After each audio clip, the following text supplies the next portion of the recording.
Yeah, Angela, will you come as well?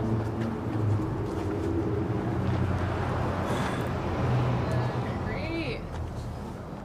Good morning, everyone. Sound working good? Everyone ready to roll?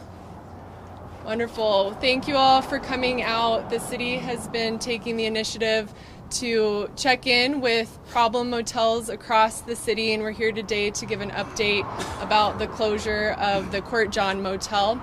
So we'll hand it over to Mayor to give you some information here.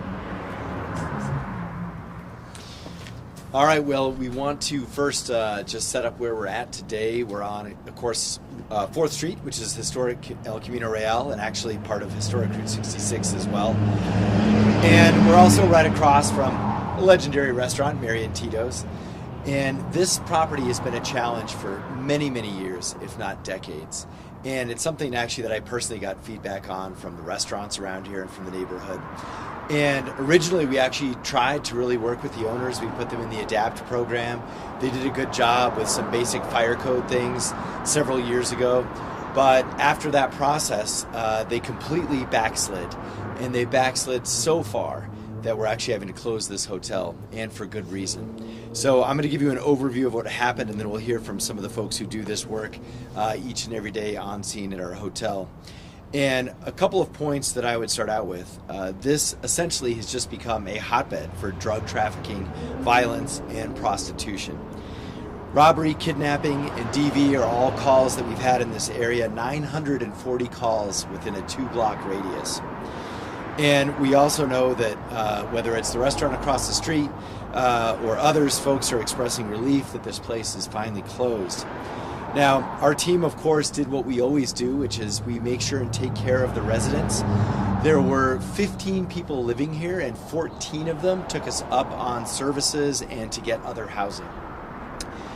We do want to let you know, first, I think about some of the customer experience folks were having here. The residents who were here were paying as much as $300 a week in cash to stay. And in one case, that was actually on top of a voucher. And they had been here for months, some of them years. And so we're not going to speak directly to legal issues around sort of overpayment and extortion, but in terms of like lowercase concepts of that, clearly they were overpaying. And in fact, in some cases, double paying to stay here, to live. And of course, based on all of our code and ordinance rules, that's also illegal because you need to have a permanent dwelling. You've got to have kitchen space and you have to have appropriate sinks and so forth, of which none of this facility had. So this is never meant to be a permanent living facility. And that's also because some of these units were missing toilets. There's evidence of roach infestation and bed bugs. It was absolutely inhospitable to live, which is why we're shutting it down. Now, I will also mention that, of course, this is part of a larger effort. We started with Bow and Arrow Lodge, we did Loma Verde, we did Tiwa Lodge, and then out on the west side, Days Inn and Motel 6. And as you're going to hear, we're also understanding that not necessarily the hotels themselves, but at least the individuals using these hotels in some way seem to be connected. We have trafficking cases from folks moving from one hotel to the next, including this hotel, which is what raised it on our radar. And so we are going to continue to shut down these hotbeds of crime in our city for either code reasons or for criminal reasons. And we're going to hold folks accountable. Now, we also understand that these issues can be, again, complicated for some of the individuals that are living here. Sometimes that involves mental illness, behavioral health challenges, and that's why we very much appreciate that our community safety team was able to provide help, housing, and assistance for 14 out of the 15 people that were living here. So with more on this, let's start with our planning director and also, of course, in charge of our code enforcement actions, Alan Grella. Alan?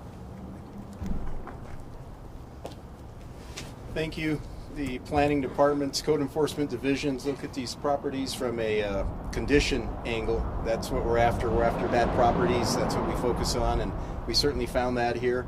There was illegal electrical wiring, numerous plumbing issues that are substandard and not acceptable. There appears to have been quite a bit of work done without any permits and without any inspections, which means that those were probably done either by unlicensed people or in an unsafe manner. Either way, it's just simply illegal to do that in the city of Albuquerque. Also some substandard, even sinking flooring in at least one of the units, which indicates possible structural and foundation problems for the property. So this place had been let go and is in really bad shape, not suitable for anybody to be living in, and so we're going to make sure that it stays closed until all of those issues are fixed properly. Thanks, Alan. And from the APD perspective, Commander Jose Sanchez.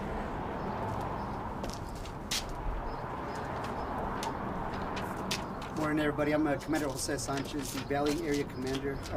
Again, I just want to reiterate what Mayor Keller said about the calls for service in the area. So we've been addressing some challenges in the area. We've had about 940 calls for service in a 2-block radius from this address. 30 calls specifically to this address that we've responded to. One example that I could give you as far as the partnerships and the work from all city departments is that recently on the west side there was another motel that was shut down because of code violations and just illicit activity. One of the females from that motel, she moved her illicit operations to this hotel. And with the great work from our detectives, they were able to investigate that female, ended up doing a search warrant on this property where they located 1,000 fentanyl pills. So it's really good work from APD and our detectives as well. I'll finish up by just briefly saying that to our community, our neighbors, that we hear you loud and clear on these issues. And with the great work from our partners, all departments, this is a result of those that communication, those partnerships. So thank you all. The Mayor, Chief of Staff, thank you for the support. Thanks, Commander. Now, just want to reiterate the connection on trafficking, and this is also why, the neighbors Court John lives up to its name. That's exactly what folks have been saying for years, and that's why we had to put an end to this.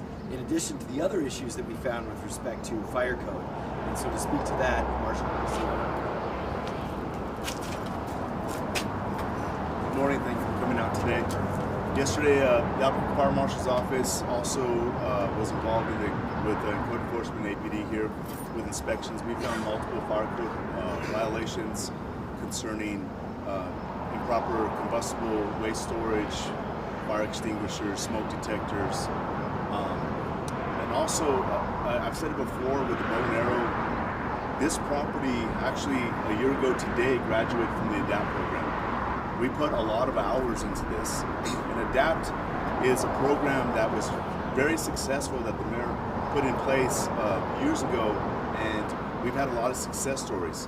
This property graduated from the ADAPT program with 100% crime reduction, and that was just a year ago. So for them to be back here, it's pretty disappointing for me and my staff, all the man hours that we put here. Code enforcement did a great job, APD, ACS.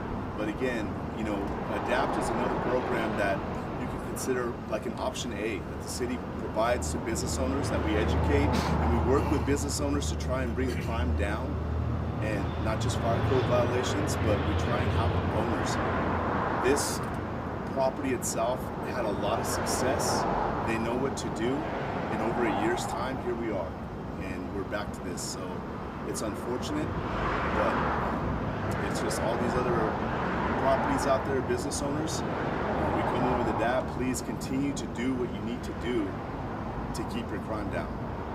This kind of is the end point if it doesn't happen. So, thank you. Now, as I mentioned, we were able to provide services and help for almost everyone who was living here. There was one person who declined. Everyone else took us up on the offer. And leading that charge to provide appropriate housing and assistance was our Deputy Director of our Community Safety Department, Walter Adams. Good morning. Thank you, Mayor. My name is Walter Adams. I'm the Deputy Director of Field Operations for Albuquerque Community Safety. Yesterday, our teams came out and were able to make contact with 15 individuals, as Mayor said. 14 of those individuals took us up on our services. But we are identified as individuals with mental health, and we're able to provide that ongoing support and connection and support at the time this is happening and also after this is happening as well. One of the individuals we came across was a 97-year-old veteran. who we did connect with, who now we've connected to emergency housing, and that will be transitioned and be provided guidance and support that he's needed to be able to continue and stabilize housing. Thank you.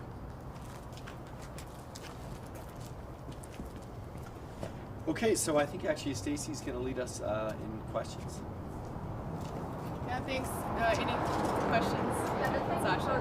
under such as for Mayor Keller, those 940 calls for service, 30 of them being here, what was the time span for that amount? In the last year was the calls for service, and it was 30 that were at this specific address. The 900 number was within a 2-block radius and related to the area. And going off of that, every time we've had this press conference, we talk about hopefully this drives crime down in the area and frees up manpower in the area. Have we seen those numbers adjust yet since we've closed several other properties? I'll let this be Chief of Staff Mike Hernandez from APD.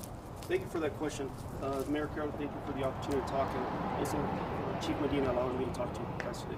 As you guys know, this has been a key initiative from Mayor Keller's administration, but also with Chief Medina. As you know, through police activity and criminal activity in problem properties, we are going to shut them down. And that's a key thing, is as you heard earlier, a year ago there were complaints. That also should be a warning to other problem properties that we're continually monitoring each property, and we're at a proactive response to it. But to answer your question, the biggest thing is as we know in police activity is that yes, crime has established here, but the individuals also go outside of this location and actually conduct their criminal activity. Now, it was the hard work of the Albuquerque Police Department and also the city workers that they were able to tie individuals that were residing here, that were causing the criminal activity, and tie it back to this location. So I think that's a true element of the communication within the department, not only with Albuquerque, but also within the city departments. So I think that's the biggest thing that we have been able to accomplish, to have reduction in crime. Like overall, we have a 50% decrease in homicides. We have a 30% decrease in property crimes and a 20% decrease in violent crimes. Those numbers are astronomical of what we're doing, but it's the hard work of not only the Albuquerque Police Department, but also the city departments that are working partnerships with us to accomplish these things. So, thank you. Would it be right to say, just based off of what you said, crime in the area has gone down, but the crime is going somewhere else? Well, that's the thing is we're making proactive responses to the outside. We understand that crime is going to expand once we take one problem property, but the biggest thing is we're continuing to proactively monitor the areas. And Commander Sanchez, who's the commander of here, we go through a process where every week we have all department divisions and commanders and executive staff within a meeting that talk about recent crimes, crime trends, and how we're going to respond to those. So I think that's why we're able to accomplish the great things that we have been accomplished this early part of the year. Did you guys make any arrests or investigating any person in specific, or did you guys just close this down? So the biggest thing is we used our resources. We used our detectives to monitor drug trafficking here, but then we also had a police presence that were actively patrolling this area and making sure that individuals in this area and that are committing crimes are actually apprehended and taken to jail. So yes, we've used multiple sources to accomplish this goal. I got a question. What's the current status of the property owner? Does he get another shot?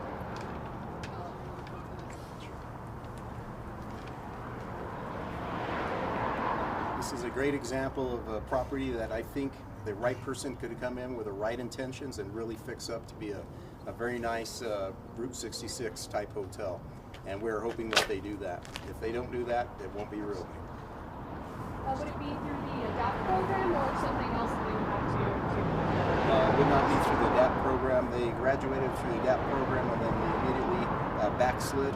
And so they had their chance at Approach A, which is the very friendly, very time-consuming approach that the city uses with a lot of resources and guidance and advice and hand-holding. We did that. they chose not to stay with the program, and so no, it won't. Now the regular rules come in for building safety and meeting all of the code requirements that are in the Uniform Administrative Codes. Nick? Director Burrell, has any previous properties that we've seen close at recent events made an effort to get back up to code? And it looks like at least one of the properties is making some efforts. They did get some other permits that they needed to do alterations, and but they have not yet received all the clearances in order to reopen. And one of the things all of you have to keep in mind is there are very strict zoning requirements for whether a hotel can convert into a long-term residential facility, an apartment. There are laws on the books. As the mayor was saying earlier, there are sanitation requirements. You can't be washing your dishes next to your toilet in your bathroom. You have to have a separate kitchen area. A hotel like this is simply not set up for that. So when they come back into operation, whoever does it is going to have to do it legally, either by converting the property and remodeling it entirely, or bringing it up to speed so it's run as a proper hotel. All right, well, thank you all for coming out today. If you have follow-ups or we'll do some close sides, please connect with myself or with my colleague Tim Walsh from the planning department.